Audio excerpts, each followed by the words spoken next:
Hello, good morning. Durgapal ma'am की class में आप सबका स्वागत है। Good morning students, Durgapal ma'am की क्लास में आप सभी का स्वागत है। उम्मीद करती हूँ कि आपने अभी तक मेरे चैनल को ज़रूर सब्सक्राइब कर लिया होगा।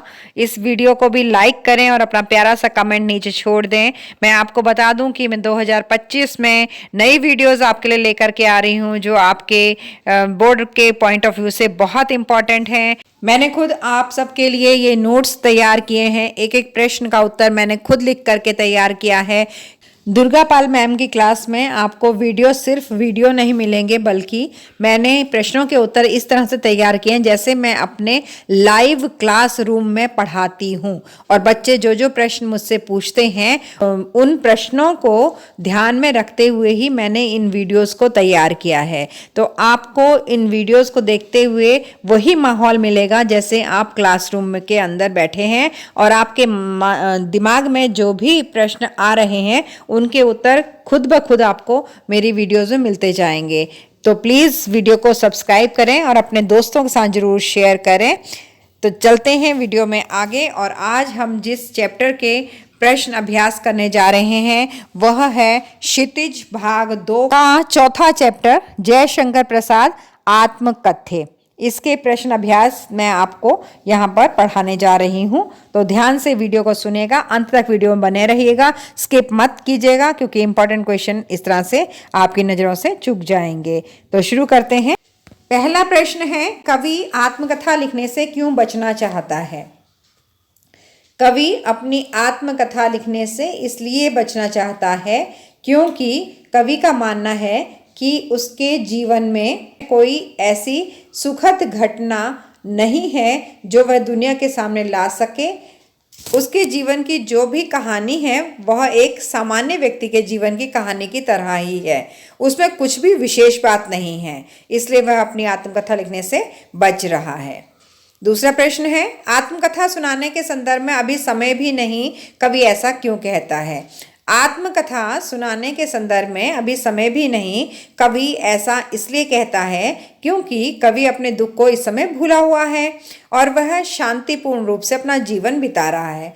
वह अपने दुख को याद करके दुखी नहीं होना चाहता, साथ ही उसे लगता है कि उसका जीवन अभावों से भरा हुआ है, उसके पास कोई भी बड़ी कहानी नहीं है कहने के लिए, इसलिए अच्छा यही होगा कि वह दूसरे लोगों की कहानियों को सुनकर खुद चुप रहे।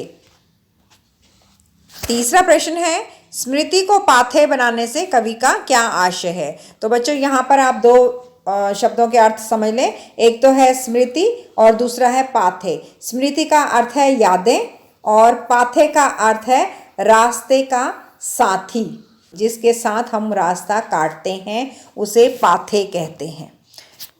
स्मृति को पाथेय बनाने से कवि का आशय है कि कई बार हम अपना जीवन बिताने के लिए अपने पुराने जीवन के सुखों को याद करते हैं, जिससे हमारे जीवन में वर्तमान में जो दुख हो रहा है वो थोड़ा कम हो जाता है। कवि ने भी अपनी प्रिय पत्नी के साथ बिताए हुए क्षणों को अपने आगे आने वाले जीवन के दुख भरे रास्ते का सहारा बनाया हुआ है, इसलिए कवि स्मृति को पाथेय बनाने की बात कहता है। अगला प्रश्न है, इसमें दो पंक्तियां दे रखी हैं कविता से जिसका आपको भाव स्पष्ट करना है। और पहली पंक्तियां हैं कि मिला कहाँ वह सुख जिसका मैं स्वप्न देखकर जाग गया, आलिंगन में आते आते मुस्कुराकर जो भाग गया। तो इसका अर्थ है, कवि के अनुसार उसे अपने जीवन में कभी भी वह सुख प्राप्त नहीं हुआ है जिसका वह सपना देखकर उठता था। वह सुख जिसे कवि सपनों में देखता था, वह सुख तो उसके करीब आते आते ही मुस्कुराकर दूर से भाग गया। अर्थात कवि ये कह रहा है कि जिस सुख की मैंने अपने जीवन में कल्पना की थी और मुझे लगा था कि वो सुख मुझे मिलने ही वाला है, उसी क्षण वो सुख मुझसे दूर हो गया। इसी प्रश्न में अगली पंक्तियां दी हैं, जिसके अरुण कपोलों की मतवाली सुंदर छाया में अनुरागनी उषा लेती थी निज सुहाग मधुमाया में। इन पंक्तियों में कवि कहता है कि जो क्षण मैंने अपनी पत्नी के साथ बिताए थे वो क्षण बहुत ही खूबसूरत थे। उनके सामने तो जो सुबह सवेरे की लालिमा होती है वो भी फीकी पड़ जाती थी। कवि अपनी पत्नी की सुंदरता का वर्णन इन पंक्तियों में करते हुए कहता है कि उसके गाल इतने सुंदर थे, इतने लालिमा युक्त थे, इतने लाल गाल थे, इतने खूबसूरत गाल थे कि सूरज भी उसके गालों से ही लाली चुरा करके सुंदर सी सुबह को जन्म देता था। अगला प्रश्न है, उज्जवल गाथा कैसे गाऊं मधुर चांदनी रातों की कथन के माध्यम से कवि क्या कहना चाहता है।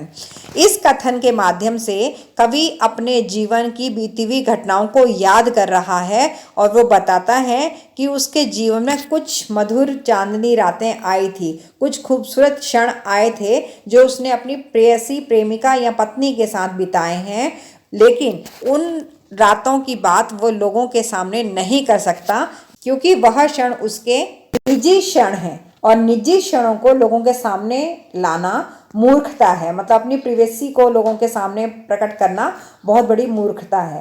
एक कारण और कवि ये बताता है कि जो सुख मेरे पास आने वाला था और मेरे पास आते आते ही मुझसे छिन गया, दूर चला गया, वो सुख मैं लोगों को कैसे कहूँ, वो सुख मैं लोगों को नहीं बता सकता हूँ।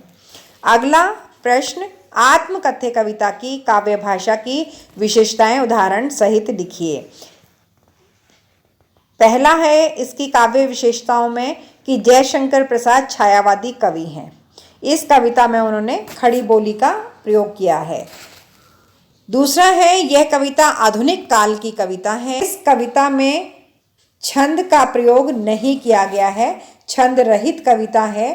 और चौथा है कि इसमें अलंकारों का खूब प्रयोग हुआ है और सबसे ज़्यादा इसमें मानवीकरण अलंकार का प्रयोग हुआ है।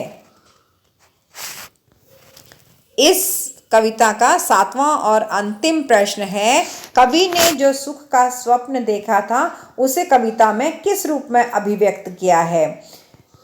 कवि ने जो सुख का सपना देखा था कविता में कवि ने उसकी अभिव्यक्ति इस प्रकार की कि वह सुख तो मुझे मिला ही नहीं, मेरे पास आया ही नहीं, वह सुख तो दूर से ही मुस्कुराकर भाग गया। अर्थात कवि ने जिस सुख की कल्पना की थी वह सुख उसके नज़दीक आया तो सही लेकिन उसे मिला नहीं और उसके पास से ही वापस चला गया। जिस सुख की कल्पना कवि ने की उस सुख का भोग कवि ने अपने जीवन में कभी नहीं किया, वह सुख मात्र कल्पना में ही कवि को मिलता रहा। डियर स्टूडेंट्स, ये था आत्मकथ्य जयशंकर प्रसाद का प्रश्न अभ्यास। ऐसा नहीं है कि आपकी बोर्ड एग्जाम में ये प्रश्न ऐसे के ऐसे आपसे पूछ लिए जाएंगे। हो सकता है कि इन प्रश्नों की भाषा को परिवर्तित कर दिया जाए और तब आपसे पूछा जाए। ये आप इस वीडियो के अंत में एक कमेंट छोड़ सकते हैं यदि आपको बोर्ड एग्जाम के पॉइंट ऑफ व्यू से इम्पॉर्टेंट क्वेश्चंस जानने हों तो प्लीज़ एक कमेंट छोड़िएगा और उसकी वीडियो आपको तुरंत मिल जाएगी। तब तक के लिए thank you. Please like, share and subscribe my channel and don't forget to drop a lovely comment. Thank you.